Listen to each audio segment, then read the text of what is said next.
This is James Lupton, delighted to be joined with Jane Couch. Jane, how are you? Good, James. Thanks. How are you? Yeah, very good, thank you. Welcome, first of all. So this is round eight boxing. So we have eight topics to attack with yourself. Um, so we'll go through eight rounds. Hope, Eight. Well, I'm sure you could a lot more than eight, James. well, there's a few questions per round. Don't worry about that. Right. So let's go back round one, back to the start. Do you remember your first day in the gym? I do very well. Tell me about it. What was it like? It was a bit of a strange one in my day. So it was 1992, and I went into Fleetwood Gym and sparred the first time I got there as well. But yeah, very some funny looks. Are you sure you want to do this? You're a girl. You're not allowed to box. I'm like, yeah, I'm sure. But yeah, great experiences and great memories. There's always been a story come out of Caroline Dubois. She had to pretend to be a boy when she first went to the gym. Did you ever encounter any issues like that where, you mentioned that you got some funny looks because you was a girl in the gym, but did you ever have any troubles in there because you was a girl?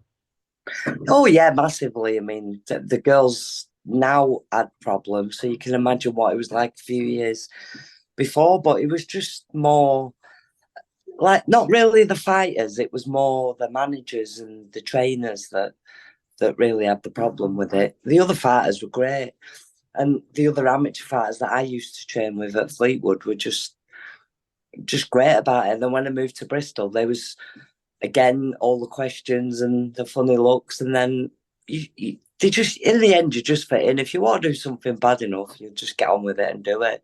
I didn't care what they said to me, just get on with it. You mentioned there, I was going to ask you about, do you remember your first spar? Obviously, the first day in the gym is straight in the ring sparring. What was Yeah. it like to get punched in the face for the first time? And did you enjoy that? And doing it vice versa as well, punching somebody else? But yeah, I mean, the first time when you get hit in the nose, it's a bit, oh, like, but you get used to it. You just become conditioned to it. It didn't really bother me. I was used to it. For a lot of kids, especially, they go to the gym, they get that first punch, and go, "Do you know what? This ain't for me," and they leave the gym and don't come back again. Why did you stick to it? What about boxing did you enjoy and love? Well, then I think that's what that what makes the difference between a boxer and a non-boxer. Most people will get 9 out of 10 people would go, I ain't coming back there. But then I don't know. I suppose when you love a sport and you just really want to do it that much, it doesn't really bother you. Did you obviously you went to the gym for a reason? Did you enjoy boxing? Did you watch boxing beforehand? Yeah, I loved it. I mean, it was just the fact that it was illegal for women to box in this country. The reason that I didn't do it, and so there was no other Jane Couch to look up to because there was nobody else doing it. If there was, then I could have started a lot earlier than 22, which was quite old for boxing. But yeah, I loved boxing, loved watching it, loved being. My dad used to do a bit in the army, and yeah, it's just something that I always really wanted to do. Who were your boxing heroes? Who did you watch and who did you enjoy watch fighting? You won't believe this, and I tell everybody, Rocky Marciano used to love him. Just his story, and I watched his film as well, his life story on the film, and I just found him just the way he fought and just going forward all the time with his face, a bit like me. Nigel Ben as well. Love Nigel, great fighter. Interesting you mentioned Rocky Marciano there. So a lot of people these days, this next generation coming through, they all look at Floyd Mayweather and they look at him being undefeated. Now Rocky Marciano is also undefeated. Was that something that you liked about him? That he was never beaten in the ring? I think yeah, that was the thing to it. But I just think it was that era that he was in, and just like the mafia side of it and stuff. It was like, wow, this is amazing. And when he hid all his money and they couldn't find his money, oh, it was just a great story. And because he was Italian American as well, I think he had a few problems as well. Mm, fantastic. Right, round two, your amateur career. Talk me through your amateur career. What was that like, to fighting as an amateur as such? And, before you turned over to the professional ranks and when you from the start of the gym through to the transition, what was that like that period? So there was no amateur boxing when I took up boxing. The only reason there was amateur boxing was because we took the court case, which a lot of people don't know about. So there was an unlicensed organisation called the WIBF. And so, in a way, that was like my amateur experience because they were just girls from London and around the country that had had a few fights. You just got matched with them, which was a great organisation. It just wasn't very big at the time. And so I started boxing for them and they said, well, when can I go on the big shows, like the professional shows? And they went, well, you can't because we have to just do all women shows. So that's when I thought, right, that was my goal to get on a professional show and make it legal in this country. What was that like? That's why, I said about the amateur career, because it's not all your whole career really. It's never been a normal path in boxing like it is today. So like you mentioned there, like, that was essentially your amateur career. That was how you learned, you applied your Yeah. trade before you got your license and all that kind of thing. So what was it like for you? You clearly determined to get to this, professional status. So for you, was there any point you thought, oh, do you know, it's not going to happen, or I'm going to give up, I can't be asked with it, I'll just keep doing this and make do and settle? Yeah, I mean, there was a few times because it was so hard. They didn't want women in the gym, let alone professional boxing. So it was sort of a case of I'd had the four like unlicensed fights, amateur, if you will, and there was nobody to fight. So if I didn't get the professional license, I'd have to go and box abroad, which is on the fifth fight, is what I did. They put me in with a girl, a lot more experienced, already world champion as a professional. So I just went to Denmark and fought her, and luckily enough, I won on decision in a very hard fight. But then that was my entrance into because I had the belt, the WIBF belt, that was on a professional show in Denmark. And then I got took to New Orleans, Atlantic City, because I had the belt. So I was luckily enough that I had the belt. Otherwise, I wouldn't have got taken to America as an opponent. How much do you credit that WIBF for your successes and for getting to be able to be licensed and bring it into Britain? Well, so the WIBF, without the WIBF, there wouldn't have been women's boxing because I was boxing for them. And like I said, there weren't enough opponents for everybody. The circle wasn't big enough. Um, but without the WIBF setting you out, so it was Barbara Buttrick that was the president and Jimmy Finn. But Barbara was an old-time fighter herself in America, but she was from Yorkshire. So the WIBF have got a massive part in it, and that's what's a bit sad about today. They don't sort of recognise the WIBF, where I really think that they should recognise them because without the WIBF, there'd have been no me. There was quite a few girls from England that boxed under the WIBF and then just made it a little bit more acceptable for going on to the pro game. Definitely. Let's talk about the pro game. It's round three, turning professional. And let's go to, I think it's 1998, where you sort of won the case. You got the licensing in Britain and an absolute game changer for the sport, really. Just talk to me about those moments and the struggles in trying to get that process to happen as well. So that process took like well over 2 years.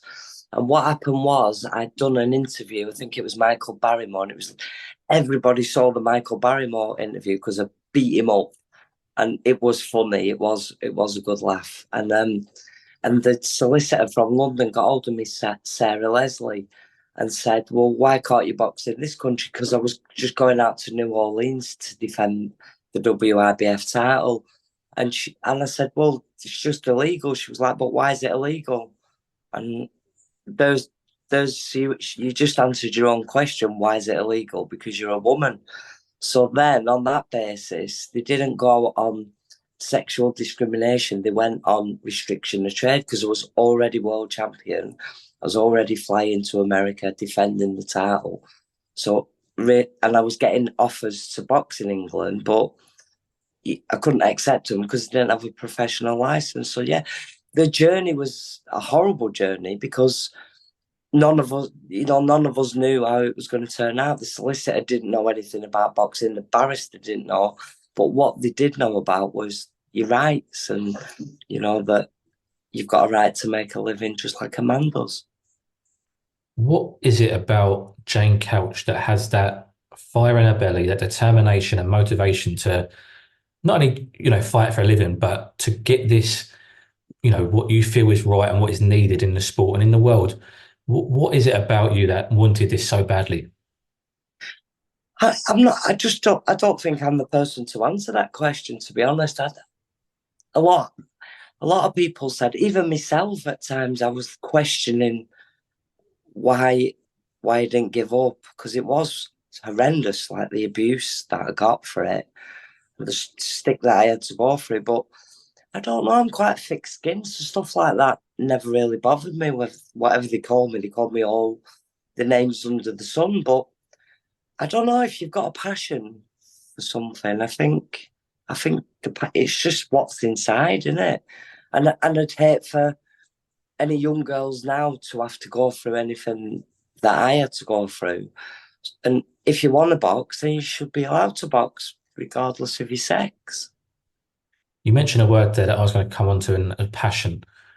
Is this the moment you're in the gym? Obviously, you was a boxing fan beforehand, but is this all you've wanted to do since you walked into that gym?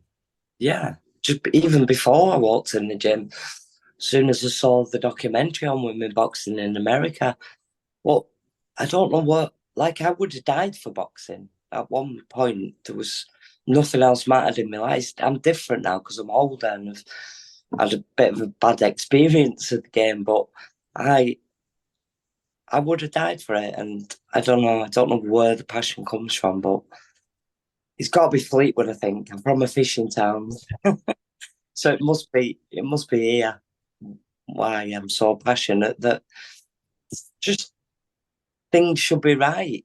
Women can't be, if they're good at football or they're good at rugby, then they should be able to do it. Absolutely. Let's go on to round four. I want to ask you, and we might have already spoken about it already, but this question is inside the ring and outside the ring as well. One thing that's happened in your life at any point in your life that has changed your life but shaped the person you are today. It's definitely boxing, winning the world title. Once I won the world title on my fifth fight against a much more experienced girl, and then not only did I become world champion, you sort of a role model, and you're trying to get it out there, and you're trying to go, look, everyone else is boxing in Europe and America, so, and all the TV interviews and all the media that you had to do, and it does shape you. And then you speak to girls even today that are still struggling and still finding professional boxing hard, and you just think, like, if you look at my story, then, and what I had achieved and what I did achieve on my own, then there's got to be hope somewhere. If there's no hope in the world, there's there's no point in you don't get stories like mine. I mean, mine is a little bit unusual and a little bit different, but it's it paved the way for boxing in the UK, and it makes me very proud that it wasn't just me, it was me and the legal team, the two solicitors, Sarah Leslie and Diana Rose. But we fought so hard so that no other girl would have to go through what I did. And look what we achieved. You've got great champions in Tasha Jonas, Savannah Marshall, Caroline Dubar.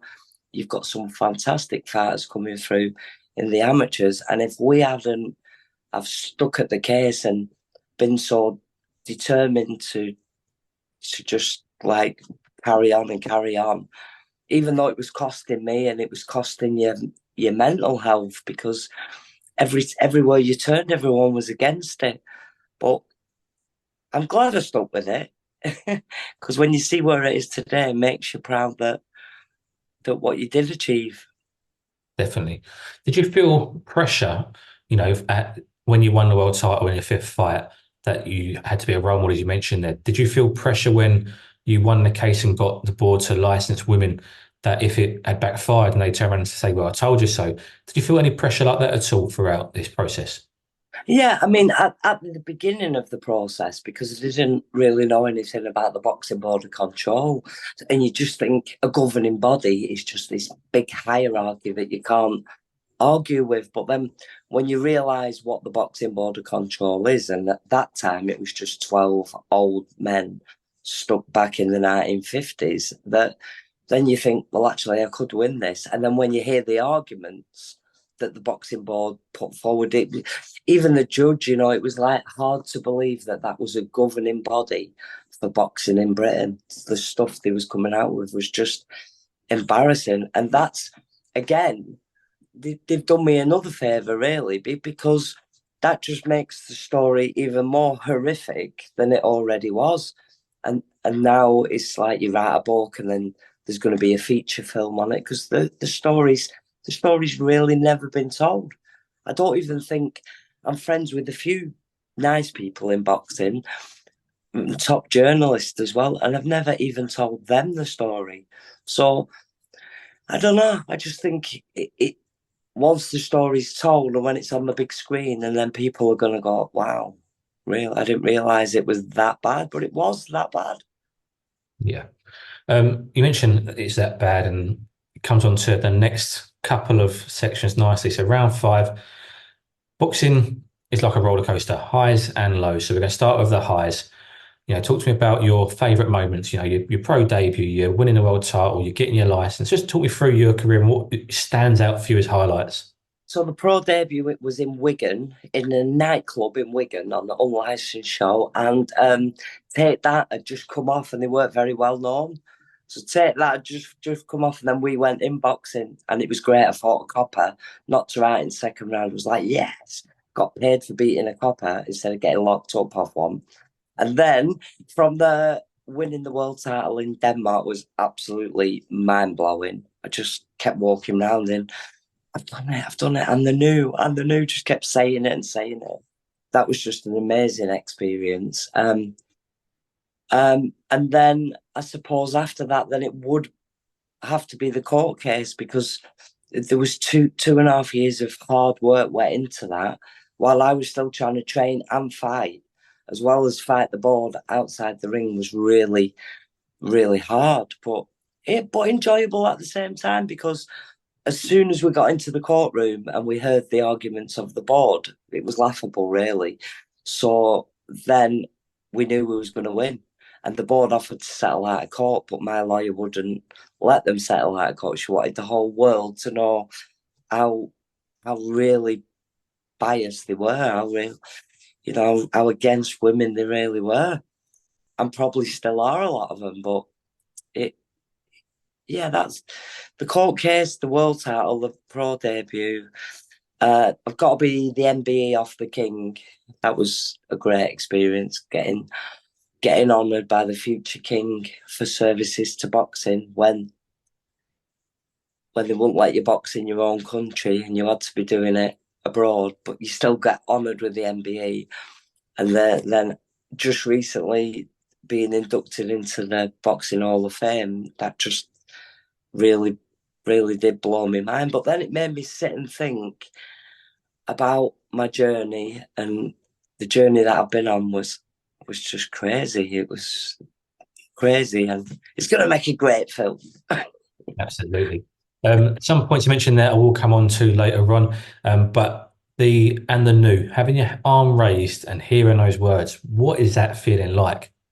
You could, you'd never get that feeling back. I kept trying to recreate it my whole career, and the new, but it, it's just not there. And I think as well that's why a lot of boxers struggle maybe in retirement, because you do look for the high, and it just you don't get the same high as you do from winning a title, maybe a British title, any title, but the world title, it was just absolutely.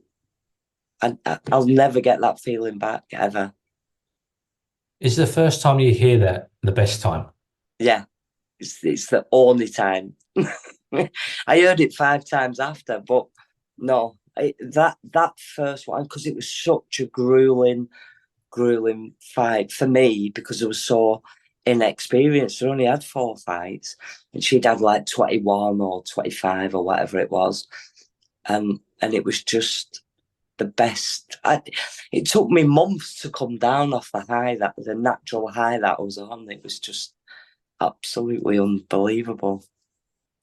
That's the highs. Round six is the lows. Like I say, like a roller coaster, you've got to come back down once you get there. And you've mentioned already a little bit about struggles, fighters deal with after having those highs. What were your lows and how did you deal with them? But there's so many laws. I mean, but if you got to highlight the lows, then it would be first being refused the license. Then when you get the license, then everybody's against you. The promoters are still against you. The managers, the trainers that are now pro women that manage and train women now. But at that time, they wouldn't even look at you, wouldn't put you on the show. That was a real low. But even though I was still flying out to America and boxing in Europe, you wanted to box in your own country, which I did. I did box a few London shows with a few of the villains promoting Joey Pyle and great old days.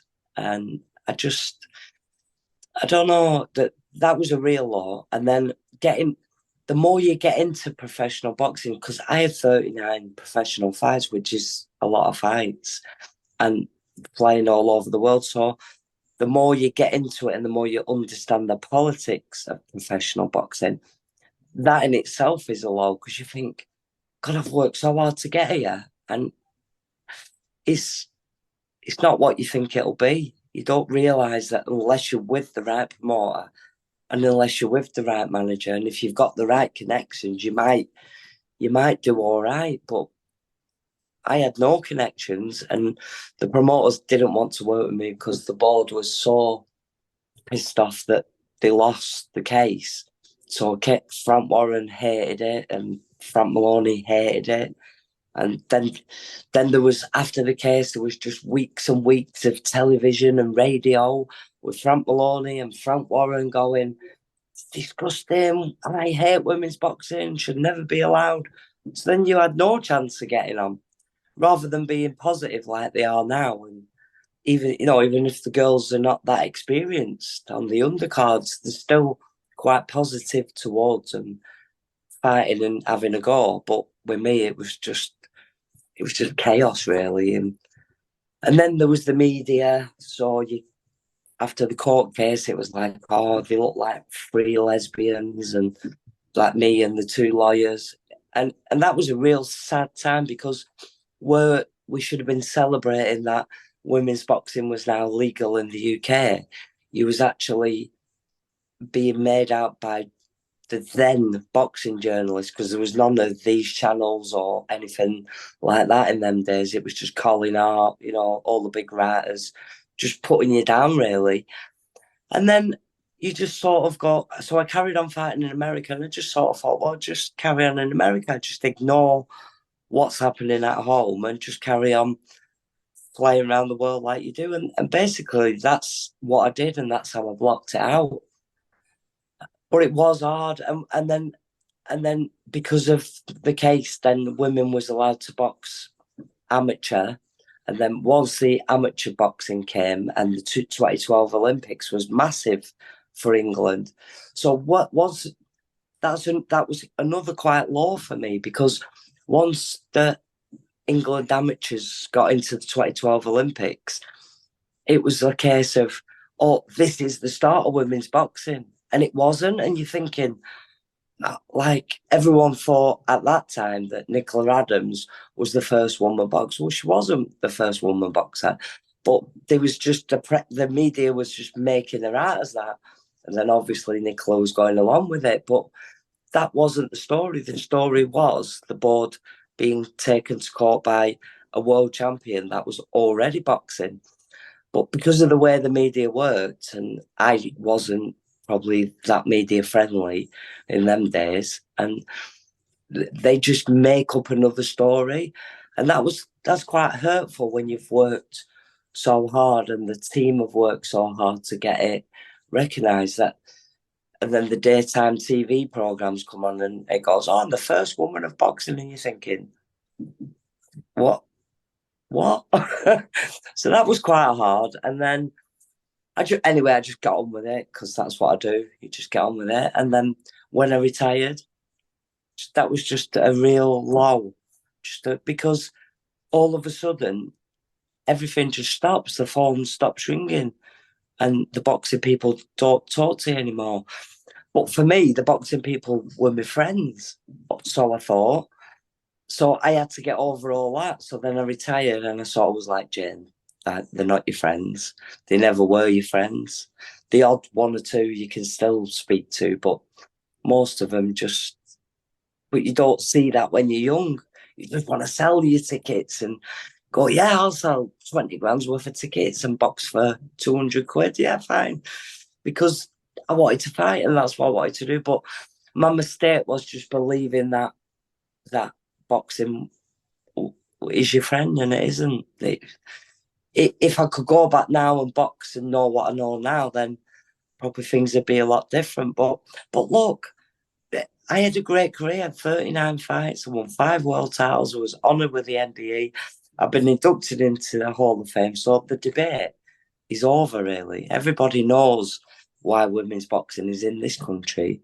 And that's a great legacy for me to have. Absolutely. Last couple of rounds, so round 7 is retirement. So you mentioned already a little bit about the struggle you had with retiring. First question I want to ask about retirement is, do you feel you retired too late? You lost your last few fights. Did you box on too long because you didn't want to let go of it? Yeah, yeah, definitely. So, and as you get older as well, it's harder to make the weight. And I was more or less at the same weight. So towards the end, I was just dead on the weight, and I was boxing abroad because there was nothing in this country, and I couldn't get up for it abroad.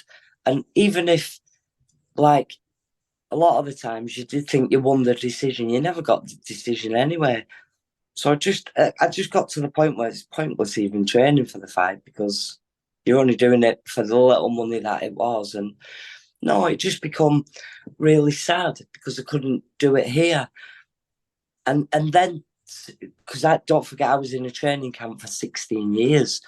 I never left the training camp just for a week here and there, and and that wasn't good. That wasn't a good experience because I should have been having like longer breaks. But at the time, I was still learning, and you just think that you've got to be in the gym all the time, and but like I said, I had a great career and made a bit of history. How, you mentioned that you didn't leave the gym really for 16 years. And when you did retire and you had to leave it behind, how did you deal with that? And how did you cope not going to the gym every day or seeing the people you saw every day and doing the same routine every day? So hard, yeah. And I failed the brain scan as well. So I failed the brain scan, uh, and it was just everything at once. Like you didn't see the boxing people anymore. But then, so what I did then, I did sort of get back into it. I started promoting and managing fighters, and then I started up the videos, which are now world famous, and people with their own channels. So yeah, I did all that after because I thought I still wanted to be involved, but I didn't.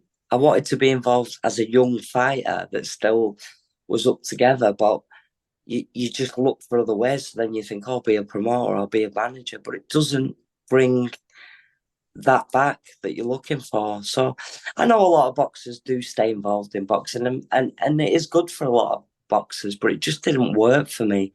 I just stayed around too long. I was drinking, I was unhappy. I just wasn't that person anymore. And then once I left, I met my partner Brian, and I've just never been as happy the last few years.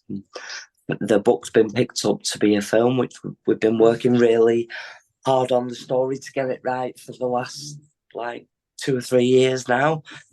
And finally, we're going to start filming in the autumn, and it's going to be a great story. So there's always a positive in the negative. You can't. I know a lot of boxers do struggle, and a lot of boxers that are struggling, but there's always something else. You've just got to stay away from the drink and drugs, and just concentrate on your talent and what got you there. What got me to be the first woman boxing to take the ball to court and to win 5 world titles was me and something inside me, and that just doesn't go away. And if you think that it doesn't. What makes it go away is other people running you down, and then you turn into the bottle, or you turn into whatever. And you've just got to remember what got you there, because to be great, then you've got to do great things. You mentioned the last few training camps, you didn't want to be there, you weren't that interested. Do you think, whether it be mentally or physically, that you had in your mind already retired before you actually did retire? Yeah, definitely. I mean, 39 pro fights is a lot of fights. I don't know, they're boxing for world titles after 7 or 8 fights now, aren't they?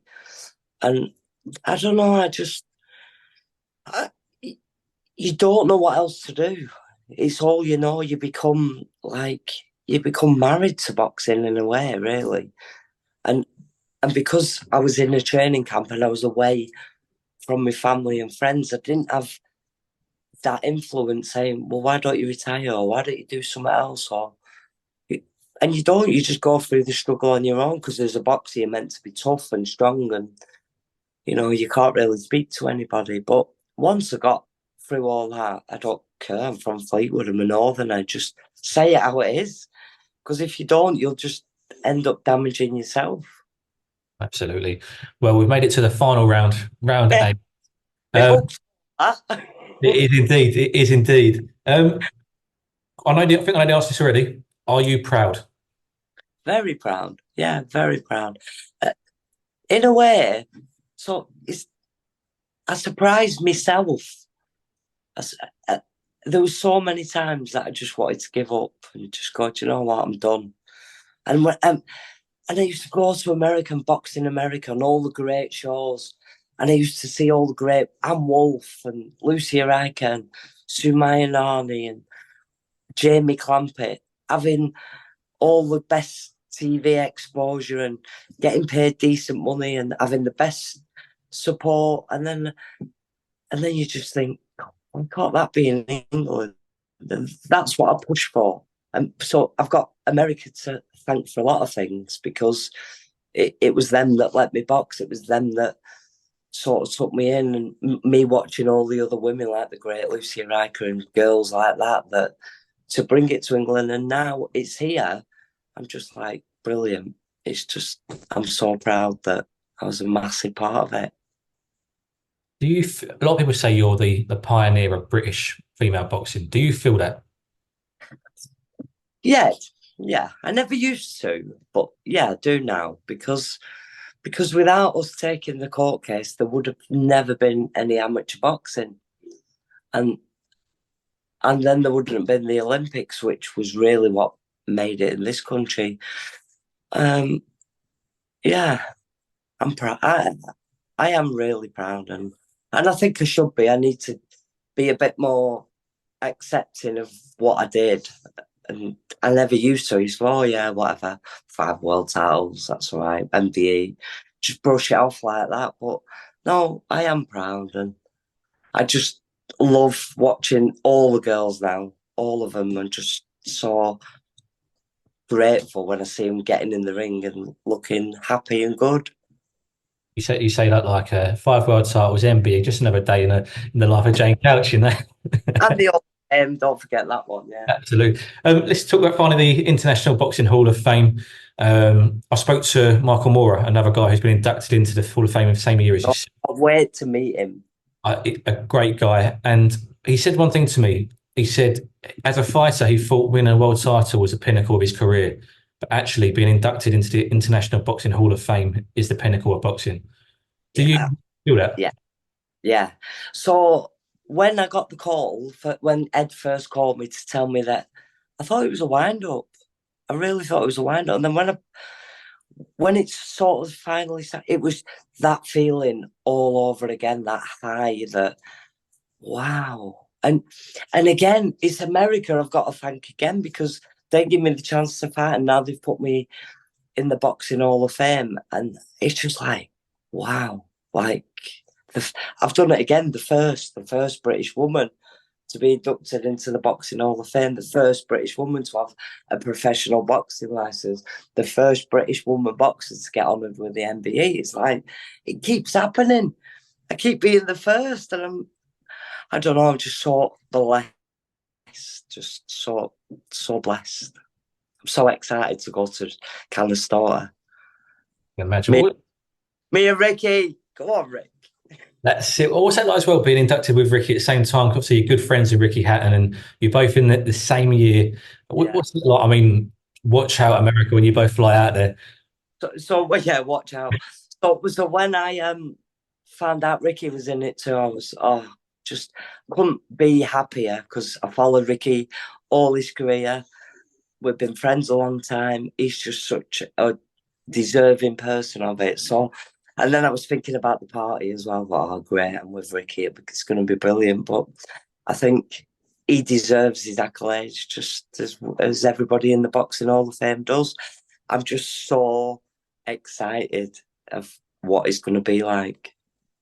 I think it's quite fitting that how you mentioned earlier that, boxing wasn't your friend. You felt like you had a lot of friends in boxing, but you really didn't when you left. Only a few stayed friends. And Ricky's one of those, and being inducted Yeah, at the same time, I think it's brilliant. And it's well deserved for both of you as well, Jane. thank you, James. No worries at all. Well, that concludes the interview, but thank you very much for your time. Really enjoyed it. Yeah, you too, love. Take care. Thank you.